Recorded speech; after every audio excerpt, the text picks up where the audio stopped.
नमस्कार दोस्तों, स्वागत है आपका हमारे channel target for IAS and MPSC with के। आज है 1 सितंबर 2022 और हम लोग डिस्कस करने वाले हैं आज का मध्य प्रदेश का करंट अफेयर। स्पेशली दोस्तों करंट अफेयर आज का होगा क्योंकि मुख्यमंत्री शिवराज सिंह चौहान जी द्वारा लगातार मंत्री परिषद की बैठक ली जा रही है और उसमें विभिन्न प्रकार की जो योजना है उनका क्रियान्वयन किया जा रहा है, नए नए डिसीजन लिए जा रहे हैं। क्योंकि आप सभी को मालूम है आने वाला चुनावी साल है और कोई भी गवर्नमेंट जितना 5 साल में काम नहीं करती उतना 1 से 1.5 साल के अंदर उतना अधिक कार्य करती है। तो इसी क्रम में आप देखेंगे काफ़ी सारे नए प्रकार के करंट अफेयर हमारे लिए सामने देखने को आ रहे हैं।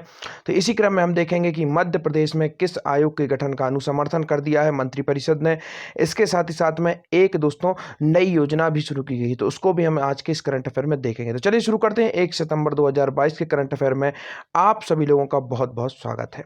हमारा पहला क्वेश्चन है, मध्य प्रदेश में किस आयोग के गठन का अनुसमर्थन कर दिया गया है। आपका ऑप्शन नंबर 1 है बल आयोग, योग आयोग, बाल संरक्षण आयोग या फिर नीति आयोग। इसका राइट आंसर है दोस्तों योग आयोग। जी हाँ दोस्तों, मध्य प्रदेश में योग आयोग के गठन का अनुसमर्थन कर दिया गया है मध्य प्रदेश मंत्री परिषद द्वारा। आगे बढ़ते हैं।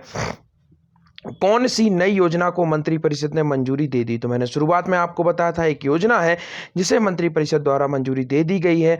आपका ऑप्शन नंबर 1 है जीवन दर्शन योजना, मुख्यमंत्री तीर्थ दर्शन योजना, खनिज समाधान योजना या फिर इनमें से कोई नहीं। इसका राइट आंसर क्या होगा। इसका राइट आंसर है खनिज समाधान योजना। मुख्यमंत्री तीर्थ दर्शन योजना दोस्तों 2012 में शुरू की गई थी, तारीख थी 3 सितंबर। इसको याद रख लीजिए, अत्यंत ही इंपॉर्टेंट है, 2012। अब यहां पर आपको बताना चाहूंगा अभी हाल ही में 19 अप्रैल, इस डेट को भी याद रखिए, काफी अधिक इंपॉर्टेंट है। 19 अप्रैल 2022 को इस योजना को पुनः शुरू कर दिया। जी हाँ दोस्तों, मुख्यमंत्री तीर्थ दर्शन योजना जो आप देखेंगे लास्ट में गवर्नमेंट चेंज हुई थी उस दौरान इसे बंद कर दिया गया था, बट जैसे ही ये गवर्नमेंट दोबारा से रिवाइव हुई 23 मार्च 2020 को मुख्यमंत्री शिवराज सिंह चौहान ने जैसे ही चौथी बार मुख्यमंत्री पद की शपथ ली, उसके बाद में 19 अप्रैल 2022 को दोस्तों इस योजना को पुनः शुरू कर दिया गया। तो इसको आपको याद रखना है। तो तीर्थ दर्शन योजना पार्ट 1 शुरू हुई थी आपकी 3 सितंबर 2012 को और पार्ट 2 इस योजना की शुरू हुआ था 19 अप्रैल 2022 को। तो इसको भी आपको याद रखना है, जो अत्यंत इंपॉर्टेंट हो जाता है। आगे बढ़ते हैं। मुख्य मंत्री परिषद द्वारा खनिज संसाधन विभाग में खनिज राजस्व बकाया की वसूली के लिए समाधान योजना शुरू की गई है। तो दोस्तों यह जो आपकी जो नाम है योजना का समाधान योजना, यह किससे संबंधित है। जो खनिज विभाग में जो बकाया राजस्व है दोस्तों उसकी वसूली से संबंधित यह योजना है। इस योजना में वर्ष 1960 से 61 से वर्ष 2009 से 2010 तक खनिज राजस्व बकाया पर देय ब्याज पूर्णतः माफ किया गया है, इसलिए इस योजना का नाम है समाधान योजना। इसी तरीके की कोई योजना शुरू की गई थी जिसमें किसान क्रेडिट कार्ड में भी उसको लागू किया गया था, जिसमें विभिन्न प्रकार के जो ब्याज हैं, ब्याज मुक्त दोस्तों जो ऋण है उसकी बात की गई थी किसानों के लिए, उसका नाम भी समाधान योजना ही था। आगे देखते हैं। मध्य प्रदेश योग आयोग के गठन का अनुसमर्थन कर दिया गया है, जो कि मैंने आपको बता दिया है। खनिज समाधान योजना को मंजूरी मुख्यमंत्री श्री चौहान की अध्यक्षता में मंत्रिपरिषद ने लिए निर्णय। आगे बढ़ते हैं। मध्य प्रदेश योग आयोग का प्रशासकीय विभाग कौन सा होगा। अत्यंत इंपॉर्टेंट क्वेश्चन है दोस्तों यह। अभी हमने देखा कि योग विभाग गठन हो रहा है, अब इसका प्रशासकीय विभाग कौन सा होगा, यह भी तो अत्यंत इंपॉर्टेंट है। तो देखते हैं। आपका ऑप्शन नंबर 1 है संस्कृति विभाग, इसका प्रशासकीय विभाग होगा। स्कूल शिक्षा विभाग होगा, पर्यटन विभाग होगा या फिर स्वास्थ्य विभाग होगा। इसका राइट आंसर है दोस्तों स्कूल शिक्षा विभाग। जी हाँ दोस्तों, यूनिक आंसर है ना इसका, इसको आपको याद रखना है। इसका प्रशासकीय विभाग कौन सा विभाग होगा, स्कूल शिक्षा विभाग होगा। तो इसको आपको याद रखना है। पर्यटन विभाग की स्थापना 1975 में हुई थी। प्रथम पर्यटक कैबिनेट का गठन हुआ था 2012 में हुआ था। जल कैबिनेट का गठन 2017 में हुआ था। पर्यटन को उद्योग का दर्जा 2012 में दिया गया था मध्य प्रदेश में। इसको याद रखना है, जो कि अत्यंत इंपॉर्टेंट हो जाता है। ट्रेल इन जंगल नामक जो पर्यटक कार्यक्रम है वह कहां पर आयोजित किया जाता है दोस्तों, वह किया जाता है आपके पचमढ़ी में। तो इसको भी आपको याद रखना है, ट्रेल इन जंगल अत्यंत ही इंपॉर्टेंट है। इसके साथ ही साथ महिलाओं को पर्यटन जो पुरस्कार भी दिए जा रहा है। मध्य प्रदेश में महिलाओं को पर्यटन के लिए, सोलो पर्यटन के लिए आकर्षित किया जा रहा है, एक खास डेस्टिनेशन बनाया जा रहा है मध्य प्रदेश को। तो इसको भी आपको याद रखना है, जो कि अत्यंत इंपॉर्टेंट हो जाता है। मध्य प्रदेश के स्वास्थ्य मंत्री कौन है, प्रेम सिंह जी हैं। तो इनको भी आपको प्रभुराम चौधरी इसके मंत्री हैं। और स्वस्थ शिक्षा विभाग के मंत्री कौन है दोस्तों, विश्वास सारंग हैं। तो दोनों को याद रखना है, अत्यंत ही इंपॉर्टेंट हो जाता है। आगे बढ़ते हैं। संस्कृत मंत्री कौन है दोस्तों? उषा ठाकुर है। अभी हाल ही में मैंने उनका नाम बताया था, उन्होंने मलेशिया में एक भारत के जो कार्यक्रम था उसमें उन्होंने भाग लिया था। आगे बढ़ते हैं। मध्य प्रदेश योग आयोग अपनी गतिविधियों का संचालन किस संस्थान के माध्यम से करेगा? अत्यंत इंपॉर्टेंट क्वेश्चन दोस्तों। मध्य प्रदेश जो योग आयोग है वह अपनी गतिविधियों का संचालन किस संस्थान के माध्यम से करेगा?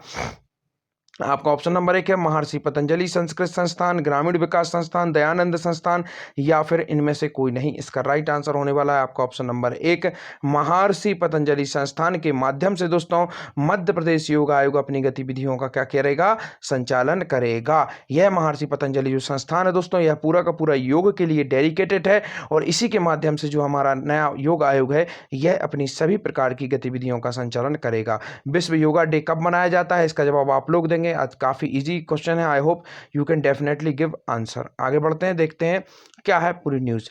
मध्य प्रदेश योग आयोग के गठन का अनुसमर्थन किया। आयोग अपनी गतिविधियों का संचालन महर्षि पतंजलि संस्कृत संस्थान के माध्यम से करेगा। मध्य प्रदेश योग आयोग का प्रशासकीय विभाग स्कूल शिक्षा विभाग होगा। तो इसका प्रशासकीय विभाग कौन सा? स्कूल शिक्षा विभाग होगा। आयोग में राज्य शासन द्वारा मनोनीत योग के क्षेत्र में कार्यरत एवं अति विशिष्ट योगदान देने वाले अशासकीय व्यक्ति अध्यक्ष रहेंगे। महर्षि पतंजलि संस्कृत संस्थान के अध्यक्ष योग आयोग के उपाध्यक्ष के रूप में रहेंगे। तो जो महर्षि पतंजलि संस्कृत संस्थान है दोस्तों, इसके जो अध्यक्ष हैं वह योग आयोग के क्या होंगे? उपाध्यक्ष होंगे। तो इसको भी आपको याद रखना है, इसका पूरा का पूरा क्या स्ट्रक्चर रहेगा। आगे बढ़ते हैं। आज का एक और अन्य इंपॉर्टेंट क्वेश्चन। मंत्रिपरिषद ने बैडमिंटन खिलाड़ी श्री प्रियांशु रजावत को प्रोत्साहन स्वरूप कितने लाख रुपए स्वीकृत किए? आपका ऑप्शन नंबर 1 है 10 लाख रुपए, 12 लाख रुपए, 13 लाख रुपए या फिर 24 लाख रुपए। राइट आंसर है दोस्तों 10 लाख रुपए। तो यहां पर आपको याद हो गया कि बैडमिंटन खिलाड़ी कौन है? प्रियांशु रजावत है। इनका नाम याद रख लीजिए, काफी अधिक इंपॉर्टेंट हो जाता है। काफी सारी अकेडमियां मैं आपको पहले बता चुका हूं, दोबारा से खेल की बात हुई है, फटाफट आपको रिवाइज करा देता हूं। सबसे पहले आप देखेंगे दोस्तों, सबसे इंपॉर्टेंट फैक्ट यहीं पर है दोस्तों, 1956 में जबलपुर में मध्य प्रदेश में बैडमिंटन अकेडमी की स्थापना कर दी गई थी। टेबल टेनिस अकेडमी की स्थापना भी जबलपुर में की गई थी। 2013 में आपका जो दोस्तों तीरंदाजी अकेडमी वह जबलपुर में स्टेब्लिश की गई थी। 2018 में दोस्तों मलखंब अकेडमी कहां पर बनाई गई है? उज्जैन में बनाई गई है। तो इसको भी आपको याद रखना है। इसके साथ ही साथ में 2022 में भारत की एकमात्र महिला क्रिकेट अकेडमी की शुरुआत कहां पर की गई है? शिवपुरी में की गई है। अब इसके बाद आपको देखना है दोस्तों, तैराकी अकेडमी की स्थापना कहां पर की गई है? 2008 में की गई है, आपके होशंगाबाद में की गई है। इसके साथ ही साथ में 2016 में एथलेटिक्स अकेडमी की स्थापना कहां पर की गई है? भोपाल में की गई है। हॉकी की नर्सरी किस शहर को कहा जाता है दोस्तों? भोपाल को कहा जाता है। हलचल खेल पत्रिका कब शुरू की गई थी? 1915 में शुरू की गई थी, इंदौर से शुरू की गई थी। इसके साथ ही साथ में आपको याद रखना है दोस्तों, अत्यंत इंपॉर्टेंट फैक्ट यही है कि मध्य प्रदेश का राजकीय खेल कौन सा है? मलखंब है। हमेशा से इसे याद रखिए, कभी भी क्वेश्चन पूछा जा सकता है। इसके साथ ही साथ में दोस्तों आपको याद रखना है 2007 में काफी सारी अकेडमियां स्टेब्लिश हुई थी भोपाल में। उनमें से है आपकी घुड़सवार अकेडमी, कराटे अकेडमी, इसके साथ ही साथ में शूटिंग अकेडमी, हॉकी अकेडमी, यह सभी की सभी वाटर स्पोर्ट अकेडमी 2007 में स्टेब्लिश हुई थी और भोपाल में स्टेब्लिश हुई थी। तो you should remember these all important fact.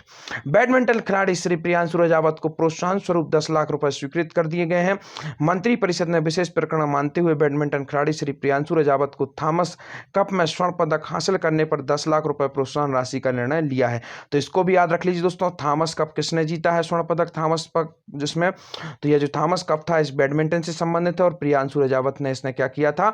स्वर्ण पदक जीता था। दैट इज वाई उनको यह पूरा का पूरा यह पुरस्कार सम्मान राशि दे दी गई है मंत्रिपरिषद द्वारा। तो इसको आपको याद रखना है, अत्यंत ही इंपॉर्टेंट यह फैक्ट थे जो कि मैंने आपको बताए हैं। आज के आपके इंपॉर्टेंट क्वेश्चन हम यहाँ पर देख लेते हैं। ग्लोबल इन्वेस्टमेंट समिट का आयोजन मध्य प्रदेश के किस शहर में किया जाएगा? यहाँ पर आपको क्लू दे देता हूँ, यह वही शहर है जहाँ पर मध्य प्रदेश का वित्त आयोग स्टेब्लिश किया गया है। यह वही शहर है जो लगातार 5 बार स्वच्छता सर्वेक्षण में टॉप आ चुका है और 5 बार स्वच्छता सर्वेक्षण में एक शहर टॉप आया है। इसी तरीके से 5 पहाड़ियों पर बसी हुई है मध्य प्रदेश की राजधानी। कौन कौन सी 5 पहाड़ियां हैं? जिनमें से एक नवेरी की गुफा है, मनुआ भान की टेकरी है। यह सभी दोस्तों पाषाणकालीन गुफाएं हैं जिनको आपको याद रखना है। कुछ पाषाणकालीन स्थल भी हैं, जैसे कि आपको याद रखना है एरण को भी दोस्तों काफी सारे पाषाणकालीन यहाँ पर मिले हैं। पूरा पाषाणकालीन स्थल में अगर आप देखेंगे आदि मानव की जो प्राश्रय स्थली माना जाता है आपका, कौन सी गुफा है दोस्तों? भीमबेटका की गुफा। 2003 में इन्हें विश्व धरोहर सूची के रूप में भी शामिल कर लिया गया था। तो इन सब पॉइंट्स को आपको याद रखना है, जो कि अत्यंत ही इंपॉर्टेंट पॉइंट्स हो जाते हैं। आगे बढ़ते हैं, नेक्स्ट क्वेश्चन आप लोगों को बता देना चाहूंगा, Madhya Pradesh global investor summits का आयोजन किस वर्ष किया जाएगा? तो thank you so much watching this video.